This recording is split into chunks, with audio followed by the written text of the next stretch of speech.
Mending bikin sebuah tempat yang indah, estetik, atau hidup. Nah, dalam kaitan placemaking ini mending yang mana? Saya percaya bahwa sebuah fisik bangunan yang memiliki historical value itu memiliki brand value yang kuat juga. Cakep dulu atau rame dulu? Sebuah ekosistem itu selain ada wadahnya berarti ada yang tinggal di dalamnya. Rumusnya simpel, gimana caranya ngebikin orang stay minimum 4 jam di sana.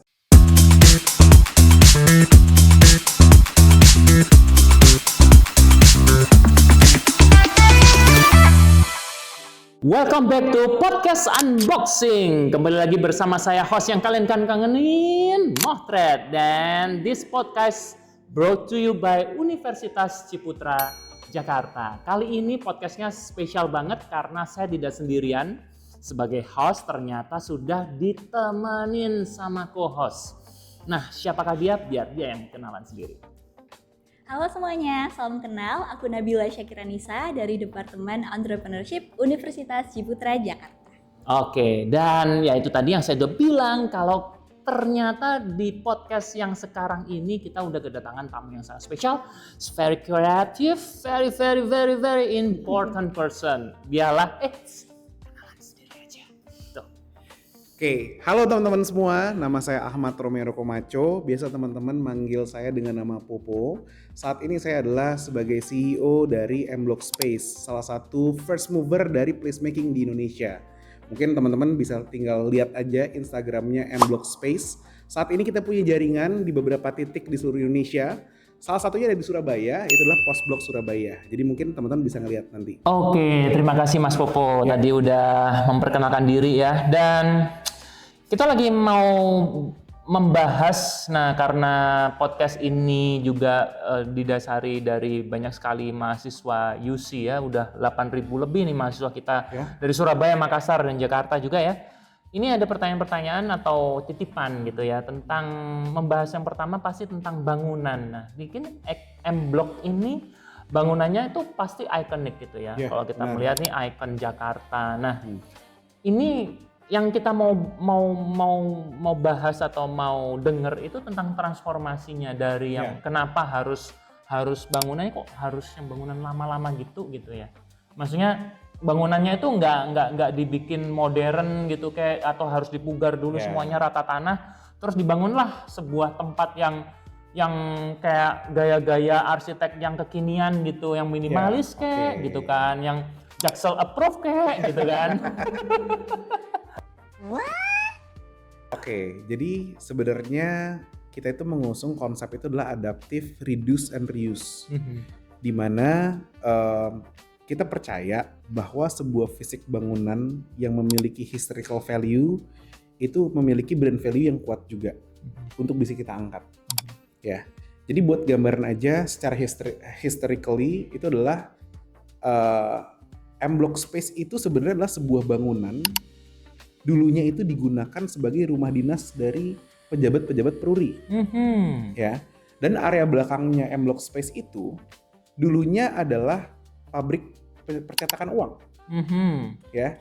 Jadi gimana caranya dengan layout yang sudah existing kita kemas menjadi sebuah compound space yang kita reuse gitu ya dari yang memang sudah exist gitu loh. Makanya tadi dibilang kan ada adaptif, ya kan? Adaptif means adalah dulu dan sekarang, ya kita adaptasikan gitu ya. Kita kombinasikan, kita kolaborasikan gitu ya. Antara market yang dulu dengan desain yang dulu dengan market yang sekarang. Reduce itu adalah mempengaruhinya dari sisi apa? Dari sisi kita nggak perlu yang namanya melakukan pembongkaran, ya kan? Tidak perlu mengeluarkan capital yang terlalu besar juga pada akhirnya, gitu ya. Reuse, pemanfaatan secara maksimal. Pemanfaatan secara maksimal dari existing building yang ada. Tapi yang kita lakukan di sini adalah secara kosmetiknya kali ya. Kan kalau kita bicara adaptif, bukan berarti kita nggak lakuin apa-apa sama sekali gitu. Bukan berarti nggak seperti itu.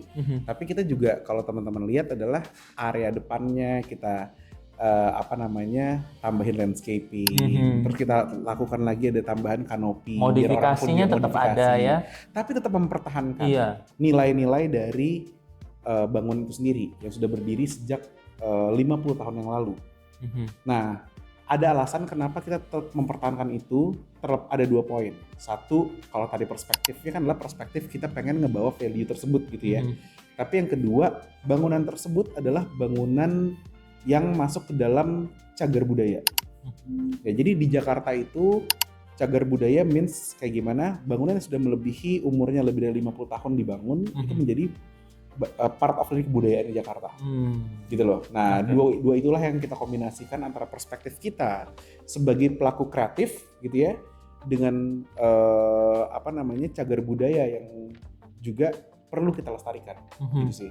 Ini kita ngomong cagar budaya, berarti ini ada juga tim cagar budaya juga ya, maksudnya yang diajak diskusi supaya ada banget. Supaya memang nggak boleh. Ada banget. Oh, yang ini nggak boleh. Ngomong-ngomong, ini kan dulu bekas peruri gitu ya, berarti kan ada mesin cetak uang juga, misalnya printernya. Oh, printer ya. Maksudnya zaman dulu memang bentuknya masih mesin manual.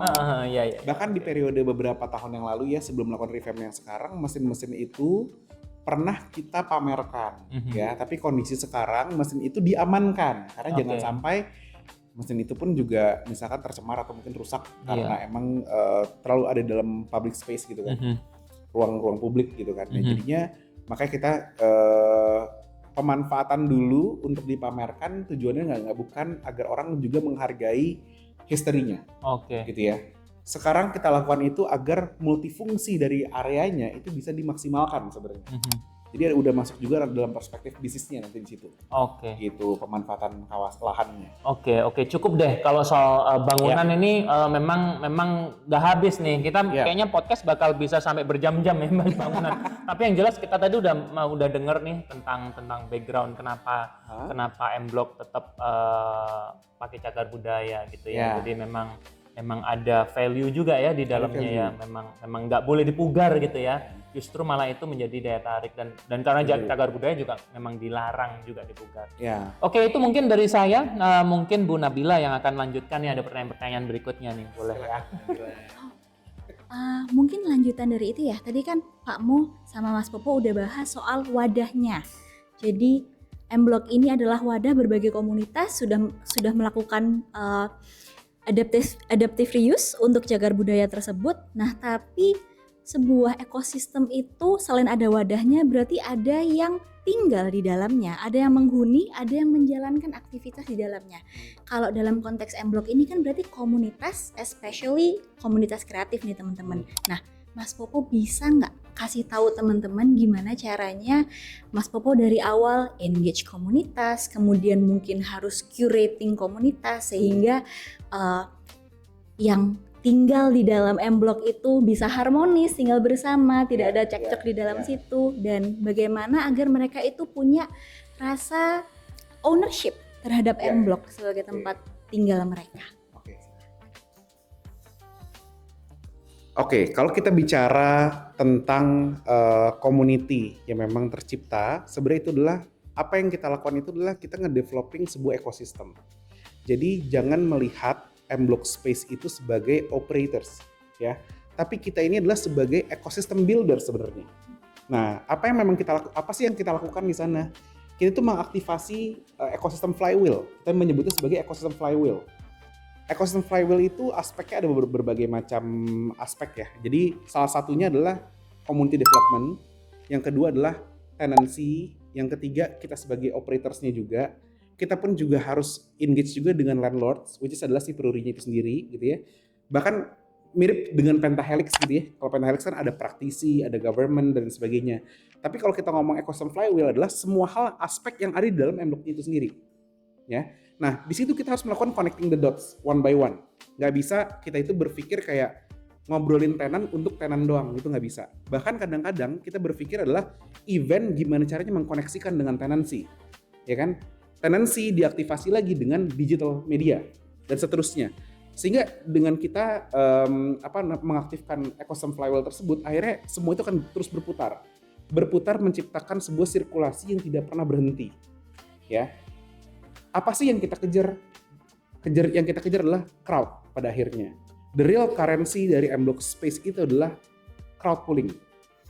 Ya, jadi itulah yang akhirnya menciptakan M-Block Space sebagai sebuah placemaking yang memiliki community yang loyal gitu ya, yang akhirnya karena itu semua mengaktifasi tenancy yang ada, didukung oleh komunitas menciptakan event dan acara-acara, dan akhirnya semuanya itu berputar gitu loh. Ya, jadi ecosystem flywheel itulah yang kita activate sehingga menjadi sebuah placemaking yang sustain gitu. Jadi M-Block Space ini ternyata sebagai activator dan juga facilitator untuk sebuah ekosistem yang saling bersiklus ya. Berkesinambungan. Jadi, berkesinambungan gitu. Jadi ada tenan yang akan berhubungan dengan komunitas itu mengikuti sebuah event, membuat sebuah event itu memperkaya ekosistem tenannya, akan memberikan kolaborasi, mungkin membuka kolaborasi, juga menggerakkan perekonomian tentunya karena tetap harus ada aspek profit di dalam bisnis tersebut untuk menjalankan M-Block itu sendiri gitu. Karena meskipun misinya bisa sosial, misinya menjalankan ekosistem kreatif, tanpa profit tidak akan bisa berkesinambungan. Oke, ini kita bahas yang terakhir nih Mas, tapi terakhir bukan yang paling terakhir nih. Kalau kita ngomongin dalam praktik placemaking ya, kita ngomongin placemakingnya nih.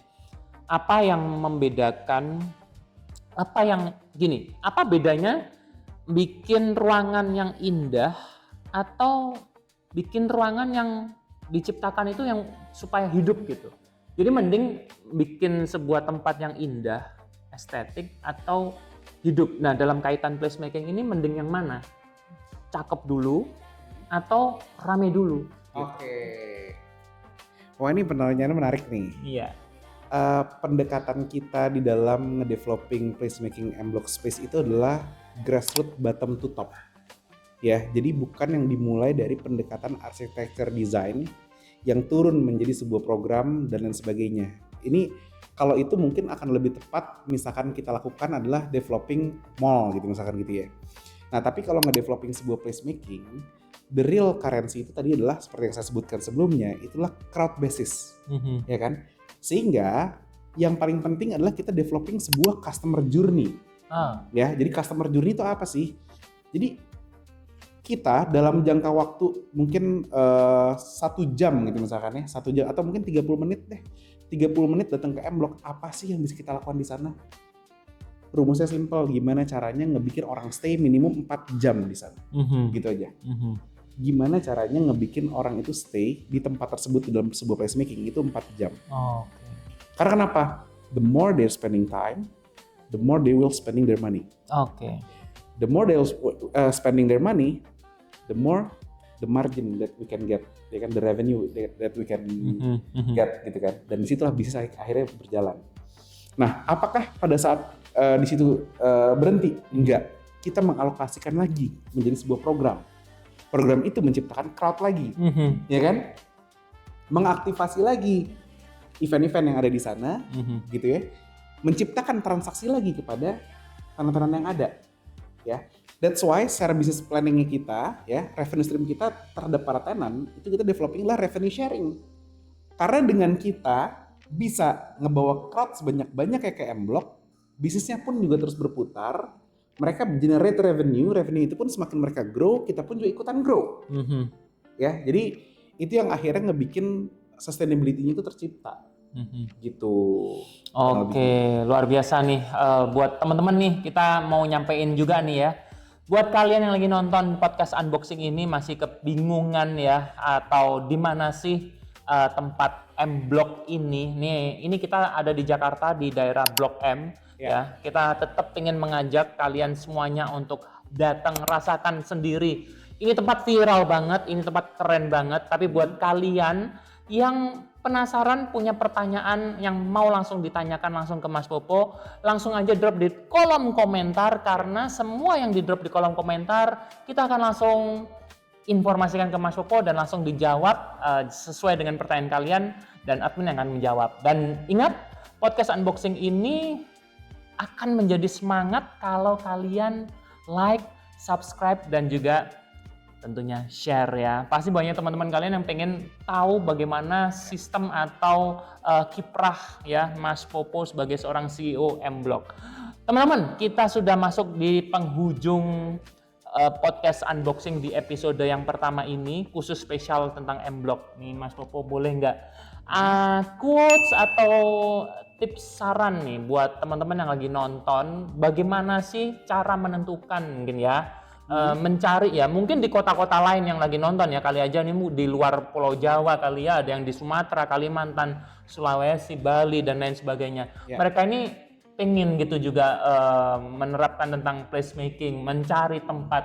Boleh nggak dikasih sedikit tips awal mula selain memikirkan yang penting orang harus bisa memikirkan 4 jam stay itu paling bagus.